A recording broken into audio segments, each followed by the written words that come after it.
Hello, welcome back. When the comedian Rob Delaney met screenwriter Sharon Horgan on Twitter, in fact, a few years ago, they got on so well, they decided to write a show together. The result's already been described as the comedy of the year. It's about an American man and an Irish woman who decide to have a baby, even though they had originally planned something rather more casual. I'm not sure they decide, do they? Morning, both. Well, morning. They conclude in the end. They face the inevitable. Here's a look at the programme. This is my mom. She's calling me back because I called her because it's her birthday. Hey, so great to... That's a short clip. Good morning to you both.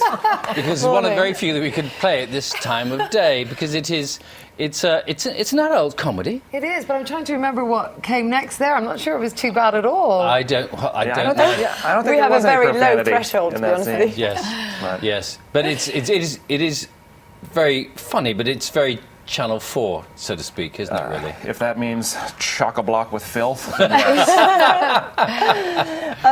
us, first of all, because you two met on Twitter, which is, we hear that people do that. You actually did meet each other because of Twitter, did you? Yes, we did. It's kind of embarrassing, a little. A little bit.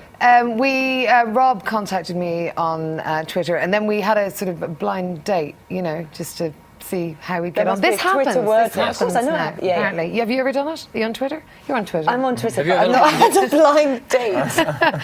So we met in LA and chatted about the things that we wanted to write about. Yep. And then about 5 years later, we eventually got the opportunity via Channel 4 to put our disgusting musings on screen. Yeah, so it's a long gestation period. Well, it took a while. We had to get to know each other first and figure out what we wanted to do, and then it takes a while for someone to give you a show. Which is more than characters do in the programme, because they are two young people who meet in a bar. Young people, I love that.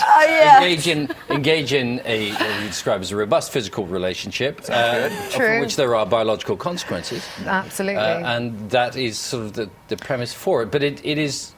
There's also darkness to it, isn't there? There is, yeah. I mean, I think it can be... We wanted to capture something that showed the beauty of a growing relationship, but we wanted to put it in a pressure cooker and make sure that terrible things happened to them from the outset, like in real life.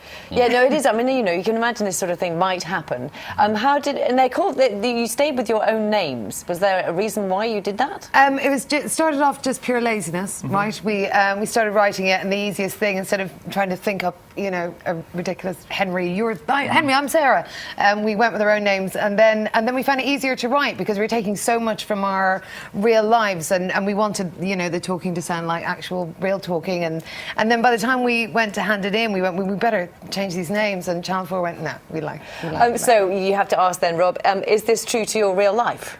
Aspects of it are, yeah. I mean, I'm a father of two. My wife is pregnant with our third, so there's a lot of strife in my home. I mean, my oldest is 3, and my wife is pregnant with a third. So when we made this show, we would be writing the craziest things, and then I would go home, and my life would be crazier than what we'd put in the show. Which people would then read the scripts and be like, "That doesn't happen." And I'd be like, "Come to my house. You'll see what real catastrophe is like." And so yeah, it is. It is a lot of the stuff did happen to us. We figured it out the other day. It's probably about 49%. True, what happens in this show. We hadn't sort of planned to make a show about a pregnancy, and it's sort of... You hadn't planned to make a show about a... It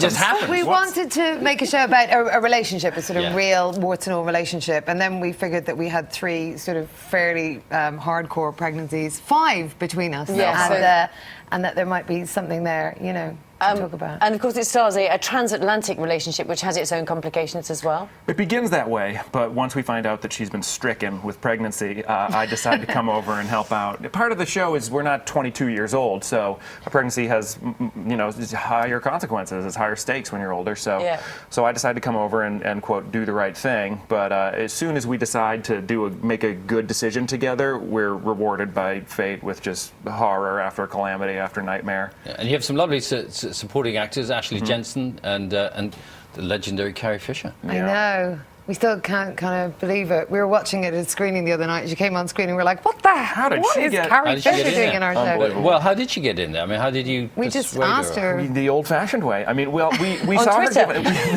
We did try that, actually. No, I said the old-fashioned way, MySpace. We were at the Attitude Awards a few months ago, and Carrie Fisher gave an award to Graham Norton, and her speech was hilarious and razor-sharp and funnier than anything else we saw that night. And Sharon said, what if we got her to play your mom? And I said, Sharon, you're quite drunk, simmer down.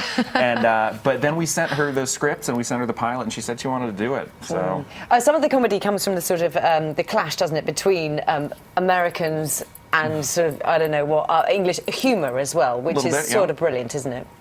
It is. It's brilliant indeed. Well, Full answer. we didn't want it to be a sort of fish out of water thing, but I think like the way male and female humour together can create something really good. That sort of US, UK kind of, even though I'm Irish, sensibility also seemed to work well for the subject matter, you know, because it's sweet, but it's also hard-edged, and I think it needed a bit of both. Was it intimidating to work with the man described as the funniest person on Twitter? Every day. He has more than 1 million followers. I know, it's more than 1 million. obscene. Well, for me, I mean, I got used to it ultimately. No, you can't answer the question about yourself. Well, I got the sense that she would, no. When we were shooting the pilot, I would be sitting on a bench shooting a scene with Sharon Horgan, who I'm a massive fan of, and I'd be like, did I just leap into my own favorite television show? Like, what is happening? I mean, that's past, but in the beginning, I couldn't believe it. Okay, so how many? You started off with how many have you got? How many in the series? How many episodes? How many episodes? 6. 6. Just a little easy 6. Okay. Yeah. And no, I can't really ask about. Well, it would spoil things. What do you really. want to know? Well, he probably knows quite a lot, to be honest, that he can't ask. Could it be? Is this the start of a long-running catastrophe? Oh, we certainly we hope so. yeah. We have ideas for more, certainly. Good. We've got a lot to say. Yeah, You have got a I'm lot sure to say. Yes, and well, a lot of it got said in the first episode that I was privileged to watch, and I was.